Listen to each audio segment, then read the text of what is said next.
నార్సింగి పోలీసుల ముందుకు Johnny master బాధితురాలు వెళ్లారు. డాన్సర్ నుంచి ముగ్గురు మహిళా పోలీసులు స్టేట్మెంట్ తీసుకున్నారు. ఆమె ఇంట్లోనే 3 గంటల పాటు విచారించారు. బాధితురాల్ని భరోసా కేంద్రానికి తీసుకువెళ్లిన పోలీసులు ఆమెకు వైద్య పరీక్షలు చేయించనున్నారు. షూటింగ్ టైంలో వ్యాన్లోకి వచ్చి తనను బలవంతం చేశాడని బాధితురాలు ఆరోపిస్తోంది. కోరిక తీర్చాలంటూ తనను జానీ మాస్టర్ వేధించాడని బాధితురాలు చెప్పింది. లేదంటే ఆఫర్లు లేకుండా చేస్తారని బెదిరించాడని బాధితురాలు ఆరోపించింది. ఘటనకు సంబంధించి తాజా అప్డేట్స్ అందించేందుకు మా ప్రతినిధి సునీల్ సిద్ధంగా ఉన్నారు. సునీల్,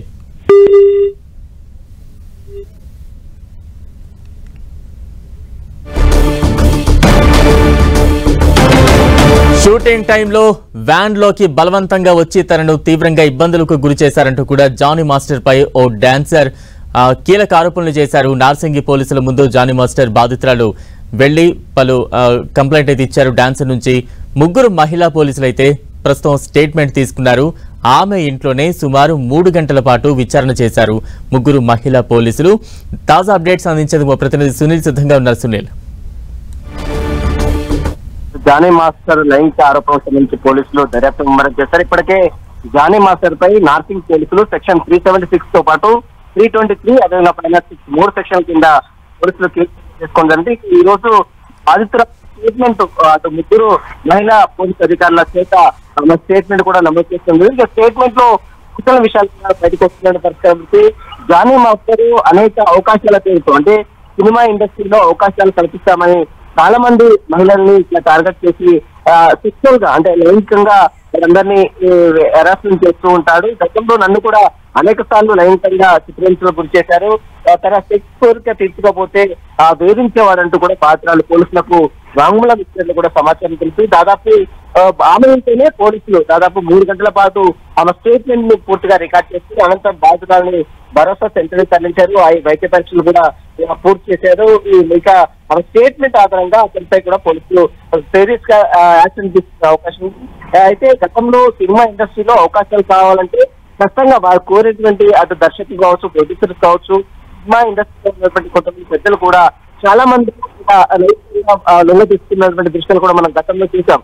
దీని నేపథ్యంలోనే కాస్టింగ్ కౌచ్ రావాలి, ఖచ్చితంగా మహిళల రక్షణ కల్పించాలంటూ కూడా ఇటీవల పెద్ద ఎత్తున ఆందోళన చేస్తున్నటువంటి తీరు కూడా మనం ఇప్పుడు ఈ రకంగా ఒక కొరియోగ్రాఫర్ అది కూడా ఒక మరొక మహిళా కొరియోగ్రాఫర్ ని ఈ రకంగా వేధింపులకు లైంగిక వేధింపులకు గురి చేస్తున్నారంటే సినీ ఇండస్ట్రీలో ఇలాంటి తతంగాలు ఎంత మేరకు జరుగుతున్నాయో ఈ యొక్క సంఘటన చూస్తే మనకు చాలా స్పష్టంగా అర్థమవుతుంది.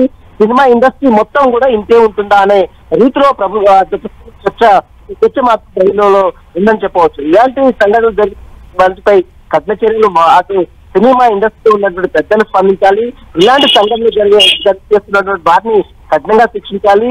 మరోవైపు మావోయిస్టు నుంచి వాళ్ళ సభ్యత్వాన్ని రద్దు చేయాలంటూ కూడా ఇప్పటికే పెద్ద సంఖ్యలో మహిళా సంబంధించినటువంటి యాక్టర్స్ కావచ్చు, సినిమా ఇండస్ట్రీలో ఉన్నటువంటి కొంతమంది పెద్ద పెద్ద నటీనటులు కూడా డిమాండ్ చేస్తున్న పరిస్థితి. ఈ రోజు జానీ మాస్టర్ చేస్తున్న సంఘటనపై అటు జనసేన పార్టీ కూడా స్పందించింది. ఆ పార్టీకి అతను కీలక సభ్యుడిగా కొనసాగుతున్నారు కాబట్టి అతన్ని పార్టీ నుంచి పార్టీ కార్యకలాపాలకు దూరంగా ఉండాలంటూ కూడా ఇప్పటికే జనసేన ఒక పత్రికా ప్రకటన ద్వారా ఒక లేఖను కూడా ఈ రోజు విడుదల చేసిన మనం చూసి మొత్తం మీద జానీ మాస్టర్ కి చూపిస్తుంది. మహిళల వేధింపులకు సంబంధించి ముఖ్యంగా డాన్సర్ కొరియోగ్రాఫర్ గా ఉన్నటువంటి మధ్యప్రదేశ్ చెందిన మహిళలను తీవ్రంగా ఇబ్బందులు గురి చేశారు. ఆమె లైంగికంగా లోబర్చుకున్నాడు, బెదిరింపులకు గురి చేసి తన కోరికలు తీర్చుకున్నాడు. ఎందుకంటే అవకాశాలు రావు అంటూ కూడా తనను బెదిరింపులకు గురి చేశారు. కాబట్టి ఈ రకంగా పోలీసులు మొత్తం కూడా స్టేట్మెంట్ ఆమె దగ్గర స్టేట్మెంట్ కూడా నమోదు చేసి ఆ స్టేట్మెంట్ ఆధారంగా పోలీసులు అతనిపై సీరియస్ గా చర్యిస్తున్న అవకాశం. ప్రతిపై DNS ప్రకారం ఇతనికి త్వరలోనే నోటీసులు ఇచ్చి విచారించాలని కూడా నార్సింగ్ పోలీసులు భావిస్తున్నారు. Thank you Sunil.